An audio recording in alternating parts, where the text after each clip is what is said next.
为期2天的亚太经合组织贸易部长会议周六在泰国曼谷拉开帷幕。有与会官员透露，当俄经济发展部长列舍特尼科夫在会上开始发言时，美国、日本、加拿大、澳大利亚和新西兰5国官员离席，以抗议俄罗斯入侵乌克兰。泰国外交部官员证实了这一消息，俄方也以其人之道还治其人之身。俄新社报道称，俄经济发展部周六在社交平台上发布了一张图片，可以看到，当美国代表戴奇在会上发言时，俄方代表列舍特尼科夫的座位也是空的。自俄乌冲突升级以来，美西方国家并非第一次搞退场抗议。4月20号，20国集团财长会议在美国首都华盛顿举行。当俄方代表在会议上发言时，以美国财长耶伦为首的美欧高官集体离席以示抗议。受邀参会的乌克兰官员也离席抵制。一些线上参会人员在俄方代表讲话期间还关闭了摄像头。对此，俄罗斯财长西卢安诺夫当时回应称，不应该将 G20 成员之间的对话政治化，这会削弱人们对国际货币金融体系的信心。实际上，除了部分美西方国家，愿意主动抵制俄罗斯的国家并不多。泰国外交部发言人周四表示，已邀请俄罗斯参加 APEC 会议，没什么好讨论的，这是泰国的立场。泰国在2022年担任亚太经合组织轮值主席国。此外，柬埔寨、印度尼西亚和泰国3国外交部5月4号还发布联合声明，宣布11月3国将相继主办3场重要会议，分别是东盟峰会、20国集团峰会和 APEC 领导人非正式会议。联合声明强调，3个主办国将为所有成员国或经济体提供机会，与所有伙伴及利益相关方合作。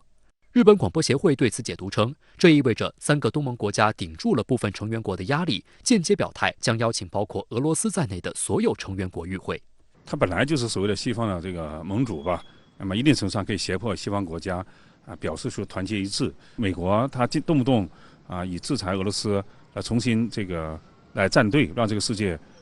搞什么脱钩搞一种新的全球化，这个实际上也是不得人心的，代价也是非常高的。美西方压制俄罗斯，北约扩张是重要一环。不过，在芬兰和瑞典近期申请加入北约进程中，土耳其手握1票否决权，一脚踩了刹车，并借机提出各种条件。美国彭博社报道称，土方开出了大概10项条件，要求芬瑞2国以及美国等北约成员国一一解决问题，包括公开谴责库尔德工人党及其附属组织，承认其为恐怖组织，解除对土耳其的武器禁运，将土耳其重新纳入 F-35计划等。土耳其总统埃尔多安周六分别与北约秘书长斯托尔滕贝格、瑞典首相安德松、芬兰总统尼尼斯托通电话，讨论瑞典和芬兰申请加入北约问题。据土耳其总统办公室发布的消息，埃尔多安在与斯托尔滕贝格通话时说，除非瑞典和芬兰明确表明他们将在基本问题，特别是打击恐怖主义方面与土耳其团结一致，否则土耳其不会对2国加入北约持积极立场。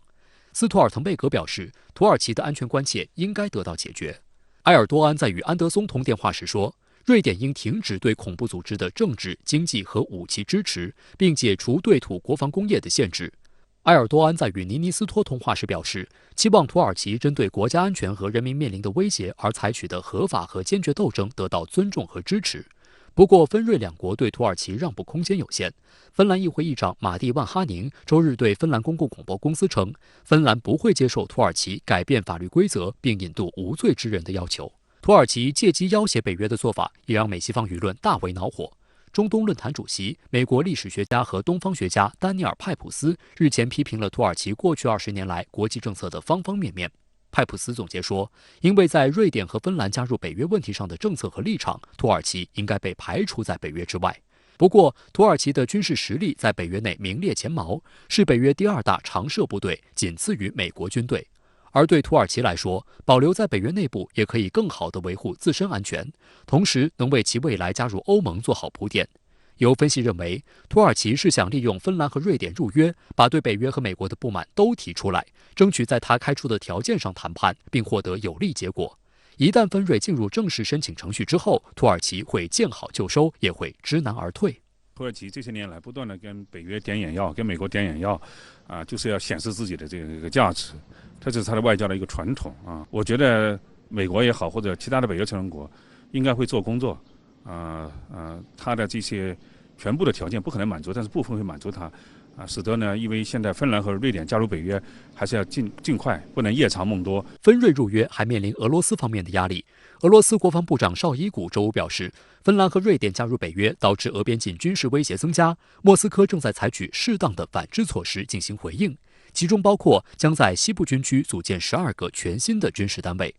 有观察认为，1个月以来，俄方在外交上的表态已出现明显变化，从开始时的强硬到如今的务实。俄罗斯目前的主要矛盾还是乌克兰问题，如果波罗的海方向再出现情况，俄方将四面受敌，因此俄方不会在这时让局面更加复杂化。现在这种威慑隐忍，实际上是希望瑞典和芬兰是一种打折版本的加入北约，或者是一种对俄罗斯伤害不是那么大的这样一个方式。我觉得这2个国家也是很清楚的，它不想去跟俄罗斯的这种长期的激烈的对抗，所以它可能是一种